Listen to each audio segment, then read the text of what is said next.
दोस्त, क्या आप जानते हैं 10 में से 8 लोग अपनी ज़िंदगी में कभी भी अपना पैशन डिस्कवर नहीं कर पाते हैं। हमें ऑलरेडी बता दिया जाता है हमें क्या करना है, इसीलिए हम लोग अक्सर अपनी ज़िंदगी में अपना पैशन नहीं ढूंढ पाते हैं। दोस्त, हम लोग यहाँ पे पैशन ढूंढ रहे हैं and your passion is like your super power. जैसे स्पाइडरमैन जाल फेंकता है, दीवार पर चढ़ सकता है, योर पैशन आपकी उसी तरह की एक सुपर पावर बनने वाली है। मैं आपको एक और चीज़ बता दूं कि ऐसा कभी भी नहीं होता कि एक ट्रे में कोई इंसान आ जाएगा, वो आपको बोल दे ये लो भाई तुम्हारा पैशन। मैं आपको एग्जैक्टली बता दूंगा कि आपको अपना पैशन कैसे ढूंढना है, प्लस एज अ बोनस मैं ये भी आपको बताऊंगा कि आप लोग अपने पैशन का इस्तेमाल करके how can you achieve your every dream. सबसे पहले तो एक पेन और एक पेपर ले आए। अब दोस्त, मैं चाहता हूं कि आप लोग अगले 15 मिनट में ऐसी 10 चीज़ें लिख दो जो आप जब भी करते हैं आपको बेसिकली टाइम का पता ही नहीं चलता है। आप उन चीज़ों के बारे में लिखें जो एक्चुअली आपको बहुत ज़्यादा क्यूरियस फील कराती है, या कोई ऐसी चीज़ जिसके बारे में आप कंटिन्यूसली बात करते रह जाते हैं, या जब आप वो चीज़ किसी और को करते हुए देखते हैं तो आपको बहुत ज़्यादा फैसिनेशन फील होता है कि यार काश मैं भी ये करूँ। और इस लिस्ट में ऐसा हो सकता है कि आप ऐसी बहुत सारी चीज़ें लिख दें जो आपने पहले कुछ साल पहले अपने बचपन में की हो और वो चीज़ें आपको बहुत पसंद आती थी, बट टाइम के साथ आपने वो चीज़ों को पीछे ही छोड़ दिया। दोस्त, क्या आप जानते हैं वो जो चीज़ें हैं जिनको आप समय के साथ पीछे छोड़ाए, वो जो आपकी हॉबीज़ थी, क्या आप जानते हैं आपके ब्रेन में ऑलरेडी उनके न्यूरोलॉजिकल सर्किट्स बने हुए रहते हैं। इसकी वजह से अगर आप गलती से उन्हें रीट्राई करते हैं ना, तो आप उसमें बहुत ज़्यादा एक्सपर्टीज़ हासिल कर सकते हैं कम से कम टाइम में, क्योंकि आपको उन्हें सीखने में बहुत ज़्यादा एफर्ट नहीं लगेगा। आप उन चीज़ों को क्विकली ग्रास्प कर सकते हैं और जिस चीज़ को आप सालों पहले छोड़ आए थे, हो सकता है कि आप अगले 1 महीने में उस चीज़ को बहुत ज़्यादा प्रोफिशिएंसी के साथ सीख जाए। और आप लोगों की मदद के लिए मैं यहाँ पे कुछ list of patience and hobbies and interest लगा देता हूँ ताकि आप एक्चुअली समझ पाओ कि हाँ भाई ये भी चीज़ है।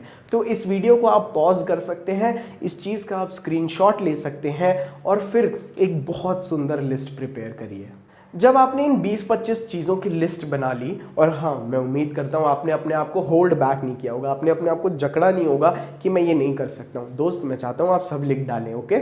तो आपने ये जो लिस्ट प्रिपेयर की है, अब मैं चाहता हूँ भले ही आप एक स्टूडेंट हों, भले ही आप एक बिजनेसमैन हों, भले ही आप एक जॉब करते हों, या हो सकता है आप करंटली अनएम्प्लॉयड हों, दोस्त आपको अपनी लाइफ के नेक्स्ट 3 से 6 महीने में इन सब चीज़ों को ट्राई करना है। अब आप बोलेंगे मुझे इसके लिए टाइम कब मिलेगा सार्थक, तो मैं आपको एक चीज़ बता दूं दोस्त। मान लेते हैं आप एक दिन में 8 घंटे सोते हो, 8 घंटे आप जॉब पे जाते हो, या आप पढ़ाई करते हो, या आप स्कूल जाते हो, या आप कॉलेज जाते हो। अब हमारे पास बचते हैं 8 घंटे। हो सकता है आप उसमें से 2 घंटे ट्रैवलिंग में लगा देते हो, 2 घंटे आप बाकी की लीजर एक्टिविटीज़ और नहाने धोने में लगा देते हैं, और हो सकता है फिटनेस आपकी रूटीन में हो, इसीलिए हो सकता है और 4-6 घंटे हमने यहाँ पे कम कर दिए। बट दोस्त, फिर भी आपके पास 2 घंटे बचते हैं। दोस्त, ये जो 2 घंटे का टाइम है ना, ये एक्चुअली आपकी लाइफ को चेंज कर सकता है। और जब आप इन नई नई चीज़ों को ट्राई करते रहें, हो सकता है कि आप पहली या दूसरी या तीसरी चीज़ ही कर रहे हो और आपको एक्चुअली समझ में आ जाए कि यार ये वही चीज़ है जो मेरा पैशन बन सकती है। अपने इन इंटरेस्ट, अपनी हॉबीज़ या कुछ ऐसी चीज़ें जो आप कर सकते हैं, मैं चाहता हूँ आप लोग इनके या तो बेसिक कोर्सेज करें या आप इस फील्ड पे रिसर्च करें। और बेसिक फंडा यहाँ पे ये है कि आपको बस ये चेक करना है कि क्या आप उस चीज़ को जल्द से जल्द ग्रास्प कर पाते हैं। नेक्स्ट, क्या आपको वो चीज़ बहुत ज़्यादा इंटरेस्टिंग और क्यूरियस बना रही है। थर्ड, क्या आपको लगता है कि आप एक्चुअली इस फील्ड में एक एक्सपर्ट बन के बहुत सारे नोट भी छाप सकते हैं। और हो सकता है आप उस चीज़ को पैशन इसीलिए नहीं बना पा रहे हैं क्योंकि आपको ऐसा लगता है कि इस फील्ड के एक्सपर्ट ऑलरेडी बैठे हैं, मेरी औकात क्या है उनके सामने। तो दोस्त, मैं आपको एक छोटे सा एग्जाम्पल दे देता हूँ। दोस्त देखो, ओला भी है, ऊबर भी है, अमेज़ॉन भी है, फ्लिपकार्ट भी है, अब तो मीशो वगैरह भी आ गए हैं, स्विगी भी है, जोमैटो भी है।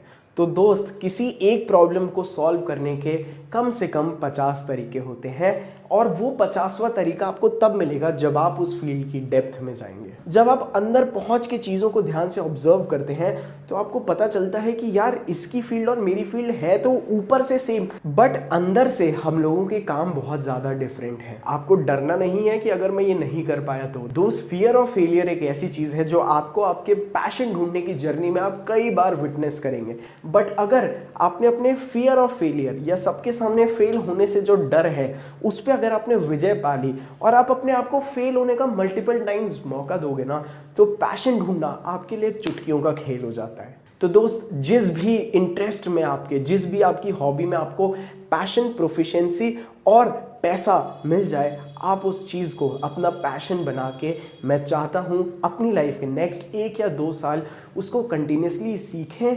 3-4 साल आप उसकी ठीक से प्रैक्टिस करिए। आप देखिए 5वें साल में आप खुद उस फील्ड के एक्सपर्ट हो जाएंगे और आप जम के नोट छाप सकते हैं। दोस्त, मैं उम्मीद करता हूं कि इस वीडियो के थ्रू मैंने आपको एक ब्लूप्रिंट या एक रोड मैप ज़रूर दे दिया होगा कि कैसे आप लोग अपना पैशन ढूंढ सकते हैं, उसको अपना प्रोफेशन बना के जो चाहे उतना मर्जी पैसा कमा सकते हैं। और अगर इस वीडियो का आपने पार्ट 1 नहीं देखा है, जिसमें मैंने आपके ड्रीम्स की ज़रूरत के बारे में बात की है कि किस तरह से आपके पास एक वाई होना चाहिए या किसी भी चीज़ को करने की एक वजह आपके पास होनी चाहिए, तो इस वीडियो के बाद आप उस वीडियो पे ज़रूर जा सकते हैं। मिलता हूँ मैं आप लोगों को एक नेक्स्ट बहुत ज़बरदस्त वीडियो में। I love you all, bye.